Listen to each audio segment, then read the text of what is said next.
Welcome to FYIDAHO, formerly Legislative Watch. I'm Elizabeth Allan Hodge, and my guest today is Mr. David Walker, who is the President and CEO of the Peter G. Peterson Foundation. Prior to that, he served as the former Comptroller General of the United States. He was head of the Government Accountability Office from 1998 to 2008, spanning both Democratic and Republican administrations. Mr. Walker served as the federal government's chief auditor. He was appointed by President Bill Clinton and confirmed unanimously by the U.S. Senate. He is described as an outspoken, nonpartisan advocate for addressing the major fiscal and sustainability challenges facing our country. As I said earlier, he is now President and CEO of the Peterson G. Peterson Foundation. He advocates for targeted solutions, works proactively with grantees and other partners to build strong coalitions, and encourages and engages in grassroots efforts to bring pressure on Washington, D.C. Although no longer the U.S. government's chief auditor, Walker continues to serve as a global accountability expert as chairman of the United Nations Independent Audit Advisory Committee. He also serves on the boards of the Committee for a Responsible Federal Budget and the Partnership for Public Service. He has authored 2 books, is a regular commentator for the media, and is the subject of the critically acclaimed documentary IOUSA that premiered in movie theaters across the country in August of 2008. He's brought here to the Treasure Valley by the Boise State University College of Business and Economics and the Brandt Foundation. Welcome, David. Good to be here in Idaho.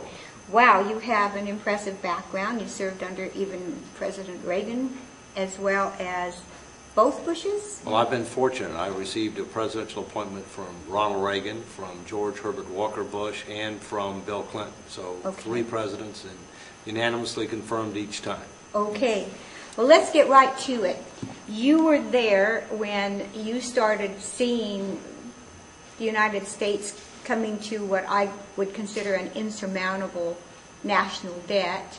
You were involved in all of this. I'd like to know your impressions when it first hit you that we were in a tough situation, and how you advised Congress in their response. Well, as Comptroller General of the United States, I was head of the GAO, the Government Accountability Office, and we worked for the Congress to conduct audits, investigations, and evaluations of the executive branch. And when I came in November of 1998, we were headed towards surplus.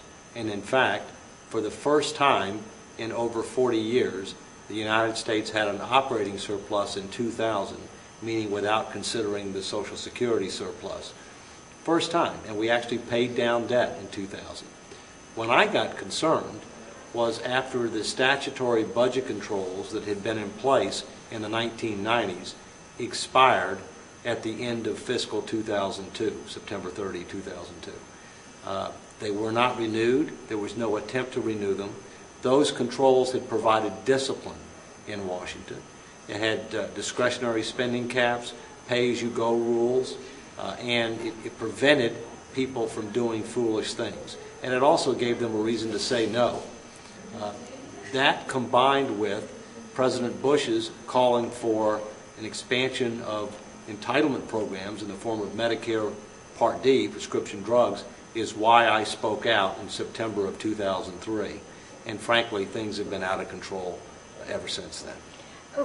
Why did they, I mean, as somebody who is involved in government accountability, and our administrations, both Republican and Democrat, say that, they want accountability, why would they take these safety valves off, if you will?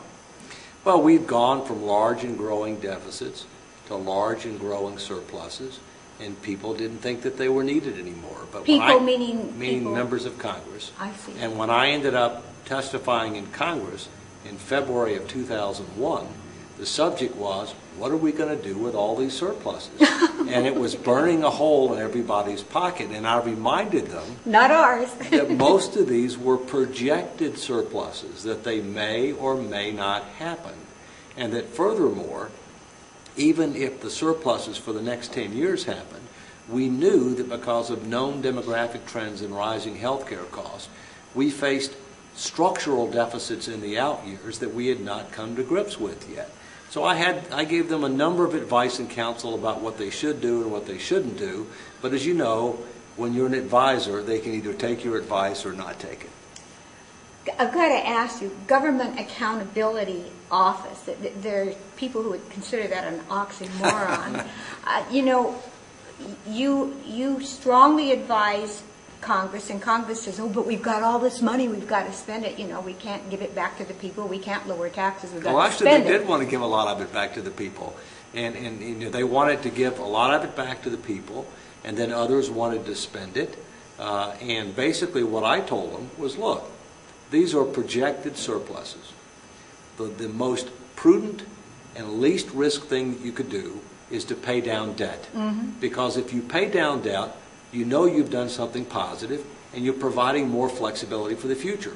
The highest risk thing that you can do is expand entitlement programs, which they did. And in between, you could give some tax cuts, some targeted, spending increases, but you need to make sure that you've got triggers, that if things don't turn out the way that you thought they were going to turn out, that you've got adjustment mechanisms so that you can correct course. Unfortunately, they didn't pay down debt. Unfortunately, they expanded entitlements. And then it was a combination of unfunded tax cuts, unfunded spending increases, and so all of your advice basically fell on deaf ears? For the most part, unfortunately. Okay, now, prior to your appointment to run the GAO, you served as a partner and global managing director for Arthur Andersen LLP and in several government leadership positions. It says here that you served as public trustee for Social Security and Medicare from 90 to 95. That's so correct. You have some expertise in that area. Yes, I do. Okay, now, you started becoming worried about the expansion of services and entitlement programs. Right now, we know that Medicare isn't giving enough coverage. People are having to get supplemental insurance. We know that Social Security, our generation may not see it, certainly the next generation and generations after that will be paying for so much stuff won't see it. Actually, they will. Actually, they How? will. In the case of Social Security, it has a financing problem. It's underfunded by about $7.7 trillion. That's a lot of money. But everything in the world is relative. Medicare is underfunded $38 trillion. In the case of Social Security, we need to do a number of things. For people that are retired or are close to retirement, you basically aren't going to make much, if any, changes to them because they don't have time to adjust, and frankly, it wouldn't be politically feasible. The younger you are and the better off you are, the more you're going to be affected. We need to gradually increase the normal and early retirement ages and index them to life expectancy. We need to strengthen the benefit near the poverty level. We need to provide somewhat less of a replacement rate for middle and upper income. We need to increase the taxable wage base cap, but not the tax rate. We do those things and a few other things, and we can make the program solvent, sustainable, and secure indefinitely. And then on top of that, we should add an automatic savings account, 2 to 3% of pay, that would go through, that would be payroll deduction, go into a real trust fund with real investments, with real fiduciary responsibilities and liabilities, where the government can't touch the money. So therefore, people would get a pre-retirement death benefit and a supplemental retirement benefit. Those things will enable us to exceed the expectation of all generations of Americans. The biggest problem we have is no leadership. The biggest deficit that this country has is a leadership deficit. Okay.